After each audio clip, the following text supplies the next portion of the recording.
dulu kan gitu kan, kita siapin masakannya, kita siapin makanannya. Kalau memang nanti pada akhirnya dagangnya kagak habis, sedekahin. Jangan sampai makanan membusuk dibuang. Jadi dagang itu kalau nggak jadi duit jadi pahala. Syukur-syukur dapat dua-duanya, dapat pahala juga, dapat duit juga. Makanya di sini Allah tegaskan amalus sholihat itu, amal soleh itu apa saja? Amal soleh adalah semua perbuatan baik yang Allah suka, itu namanya amal soleh. Ingat, patokannya dua. Satu, amal baik. Yang kedua, Allah suka. Allah itu.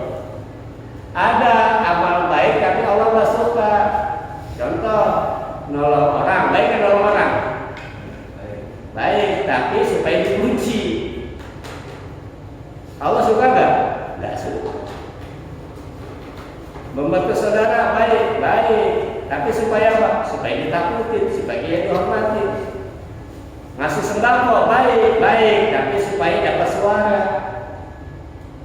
Ngasih duit baik, tapi buat nyogok. Nah itu tidak semua perbuatan baik Allah suka. Jadi patokannya dua. Satu, perbuatan itu baik. Nah, yang kedua, Allah ridho, Allah suka. Makanya kita tegaskan semua amal itu harus berdasarkan niat karena Allah. Kita bahas dulu tuh waktu ngaji hadis hadis pertama apa bunyinya?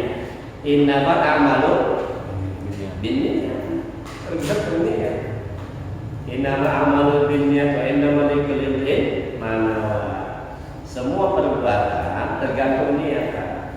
Kalau niat kita bekerja satu untuk menggugurkan kewajiban kita sebagai seorang suami, yang pertama niatin dulu nih sebagai kewajiban seorang suami, kemudian kita mencari nafkah untuk anak istri, ya kan? Itu sama saja kita sedang jihad fisabilillah. Yang punya niatan kayak gitu, insya Allah setiap tetesan keringatnya itu akan menghapus dosa. Kalau kita sudah kerjanya karena Allah, niat karena Allah, insya Allah di kantor juga kita bakal macam-macam. Karena kita yakin dan percaya kalau sesuatu yang tidak baik kita bawa pulang itu uang haram. Tidak mungkin kita mau kasih ke anak bini. Kalau kita kasih ke anak bini, ya sama kita ngembaliin apa tuh? Api neraka. Jadi niatin dulu lah ibadah karena Allah, dagangnya karena Allah, kerjanya karena Allah. Kalau kita merasa diawasi karena Allah, insya Allah kerja kita jujur. Kerja jujur, awet nggak di kantor? Awet. Kalau kita jujur, awet nggak dagang? Customer senang sama kita, itu efek. Efek dari kita takut sama Allah, efek dari kita merasa diawasi oleh Allah, akhirnya customer senang, maka jadi langganan. Karena kita jujur, takut kepada Allah, akhir atasan senang, naik jabatan. Jangan dibalik, wah mumpung kalau gak ada bos dia baik. Nah yang begini nggak awet. Sudah, niatkan saja ibadah karena Allah, kita kejar akhirat, kita lagi mengumpulin pahala. Waktu terus berjalan, kita nggak tahu kapan kita mati. Kita nyata saja kerja karena Allah. Tapi kenapa karena Allah? Insya Allah kalau kita jujur, Allah kasih rezeki. Masalah rezeki mah jangankan orang kagak nipu, jangan orang nipu, Allah kasih. Yang nggak ibadahnya Allah kasih. Berapa yang teman-teman kita waktu aja bersurah, ayo ngapain terus narik aja. Ya segitu-gitu juga dapatnya. Mohon maaf ya, setinggi-tingginya online dapat duit. Betul nggak kayak saya? Nggak nyampe 10 juta dia dapat saham, nggak nyampe. Tapi waktunya habis. Terlalu rajin badan juga sakit. Kalau kita hidup di jalan, misalkan tahu bakal selamat. Nggak ada yang tahu. Udah nggak sekecil apapun, niatkan karena Allah, ya. Pamankan hijratuhu lillah, hijratuhu ila Allah wa Rasul.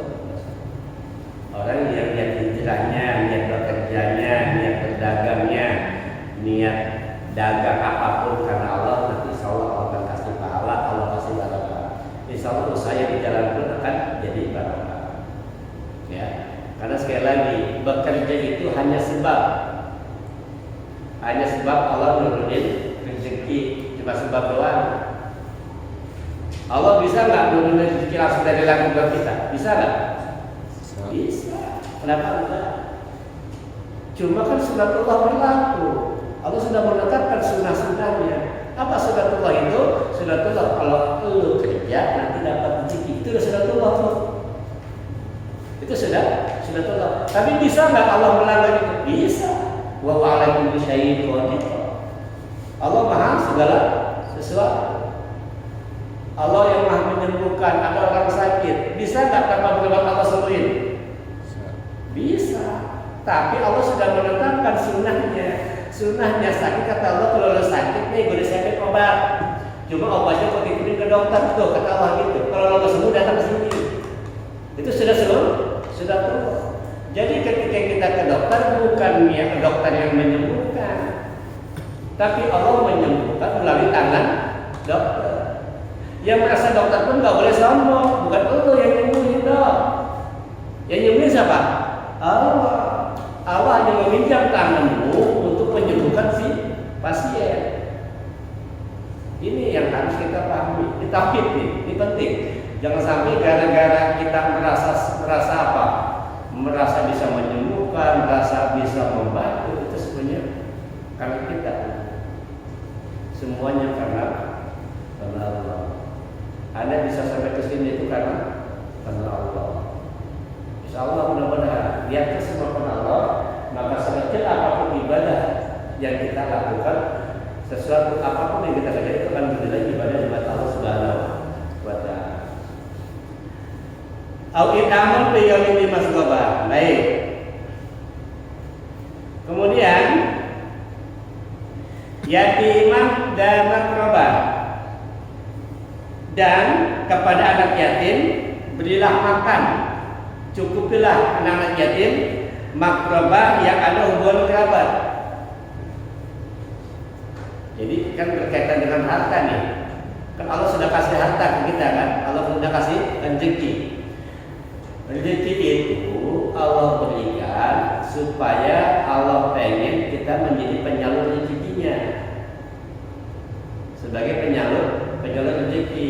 Kata Allah, nih gue titipin nih 10 juta, tolong kasih si A, si B, si C, si D. Nah ketika kita salurkan rezeki Allah suka nggak? Suka, nanti ditambahin lagi. Tetapi kalau kita dititipkan oleh Allah rezeki, kita nggak salurkan, Allah nggak. Sama begini modelnya. Pak Hamid ditunjuk ke Pak Mukti ini ada duit 1 juta, bagiin warga ya, asal kuning. Berapa terserah Pak Mukti lah, bukan adilin, gitu kan? Dikasih 1 juta, disalurin Pak Mukti, semua warga dikasihnya 10. Pak Hamid seneng nggak? Seneng. Makasih untuk nih buat Pak Mukti, dikasih. Nah tetapi kalau itu sudah disalurin 1 juta dimakan semua Mukti, Pak Hamid makan nggak? Nanti gimana sih ada dititipin gitu? Pada hakikatnya rezeki yang kita dapatkan itu ada sedikit hak. Nah di dalam bersedekah Allah itu dalam Quran ngajarin, ada orang punya duit bingung, ini kemarin dia saja saya dapat rezeki nih, dapat obekan, tender gol dan sebagainya, saya mau sedekah kemana nih? Allah tegaskan tuh, ngajarin kalau mau sedekah pertama kenyangin untuk orang-orang, kasih makan. Nah, ulama itu ngajarin kalau Jumat ada Jumat berkah kan gitu kan? Ada nggak ajarannya? Rasulullah nyobain nggak? Tapi menjadi sesuatu yang baik, itu kasih makan. Yang pertama tuh, kalau kita mau bersedekah, kalau dari kurba pertama kerabat dekat dulu. Kalau kita mau sedekah, pertama apa? Dari kurba kerabat dekat. Kerabat dekat itu bisa ada 2 pengertian, bisa tetangga, bisa hubungan darah. Bisa kita punya saudara di kampung, gitu kan? Itu kerabat dekat. Dalil kurba. atau kurba itu artinya kan dekat, bisa juga tetangga. Kalau Anda punya rezeki, nggak usah kemana-mana dulu tuh depan rumah. Tuh